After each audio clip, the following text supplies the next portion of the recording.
Οι αποφάσεις ουσιαστικά εφαρμόζουν το γερμανικό σχέδιο, το οποίο έχει ξεκινήσει από τον Οκτώβριο, βάσει του οποίου πρώτον πρέπει να κλείσει εντελώς η δίωδος των Βαλκανίων, δεύτερον πρέπει να σταματήσουμε τους μετανάστες που περνάνε από την Τουρκία στην Ελλάδα και τρίτον να δημιουργήσουμε δομές στην Ελλάδα οι οποίες θα υποδεχθούν αυτούς οι οποίοι θα εγκλωβιστούν για τους χύψη λόγους μέσα στη χώρα για ένα μεγάλο χρονικό διάστημα και να δούμε τι θα κάνουμε με αυτούς. Σας διακόπτω, διότι αυτό μέχρι πρότινος δεν εμφανιζόταν ως γερμανικό σχέδιο, δηλαδή αυτό εμφανιζόταν ως αυστριακό σχέδιο. Εσείς πιστεύετε ότι η Γερμανία βρισκόταν πίσω από την Αυστρία για το κλείσιμο των βορεινών μας συνόρων?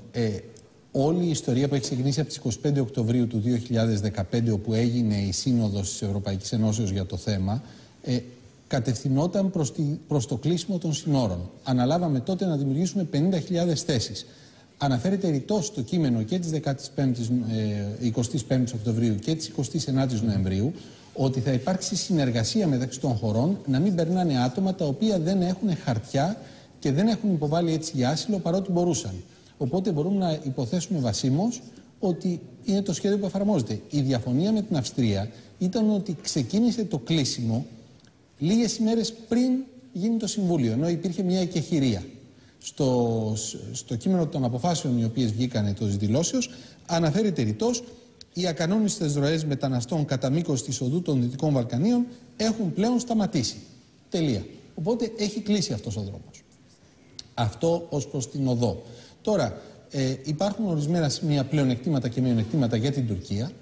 Η Τουρκία αναλαμβάνει να πάρει πίσω όλους όσους μπαίνουν στην Ελλάδα και... Ανεξαρτήτως αν είναι μετανάστες ή πρόσφυγες, έτσι δεν είναι? Και εδώ υπάρχει και ένα ζήτημα. Αυτό είναι πρόβλημα για μας, δεν είναι πρόβλημα για την Τουρκία. Εμείς, το μεγάλο μειονέκτημα αυτής της αποφάσεως για μας είναι ότι αυτοί οι οποίοι θα μπουν στην Ελλάδα θα κληθούν να επιλέξουν. Από τη μία μεριά θα τους πούνε επιστρέφετε στην Τουρκία, από την άλλη μπορείτε να υποβάλλετε εδώ αίτηση για άσυλο.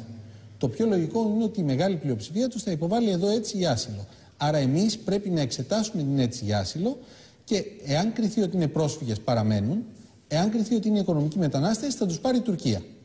Τότε αυτό το σχέδιο που προβλέπει ουσιαστικά την επιστροφή και των Σύρων. Το ένας προς έναν δηλαδή, για κάθε Σύρο που επαναπροωθείται στην Τουρκία να μετεγκαθίσταται απευθείας από την Τουρκία σε κράτος μέλος της Ένωσης. Είναι Ένωσης. οι λίγοι Σύριοι οι οποίοι θα επιλέξουν να μην υποβάλουν εδώ αίτηση για άσυλο, διότι θα προτιμήσουν να μπουν.